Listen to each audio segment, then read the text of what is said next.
নমস্কার। আজ আবার নতুন করে আপনাদের কাছে আমি প্রদ্যুৎ কান্তি ভট্টাচার্য। আমি বিশেষ করে বাস্তব নীতির উপরে লিখে থাকি। মাঝে মাঝে প্রেম প্রীতির ছোঁয়া বেঁধে রাখি। আমি প্রত্যেক কবিতা বলার আগে কবিতার প্রারম্ভিক ভাষণ ছোট করে দিয়ে থাকি। পাখিদের ভালোবাসা বুঝে নিতে হয়। ওরা আমাদের আনন্দ দিয়ে থাকে।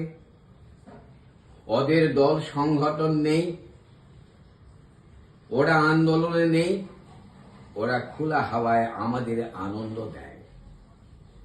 তাই আজ আপনাদের কাছে তুলে ধরছি আমার নতুন কবিতা চড়ুই পাখির ভালোবাসা। চড়ুই পাখির ভালোবাসা। বর্ষাকাল, আকাশ মেঘাচ্ছন্ন, ধীরে ধীরে অন্ধকার হয়ে আসছে। ঝড় হয়তো এখনই নামবে। তারই মাঝে এক ঝাঁক চড়ুই পাখি যেন ভৈরবী সুরে আমাকে ডাকছে, বলে, ওঠো, আমরা এসে গেছি তোমার দ্বারে। জানালা প্রান্তে খাটে শুয়ে আমার খোলা জানালায় যেন ওদের সুর ও তাল, ওদের সুরে তাল মিলিয়ে। আজকে কি অনুযোগ নিয়ে?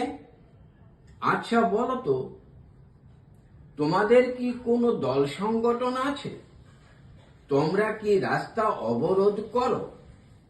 তোমরা কি আইন নিজের হাতে তুলে নাও? না, আমরা সুন্দর আকাশের তারার মতো। আমাদের মন পরিষ্কার ও পবিত্র।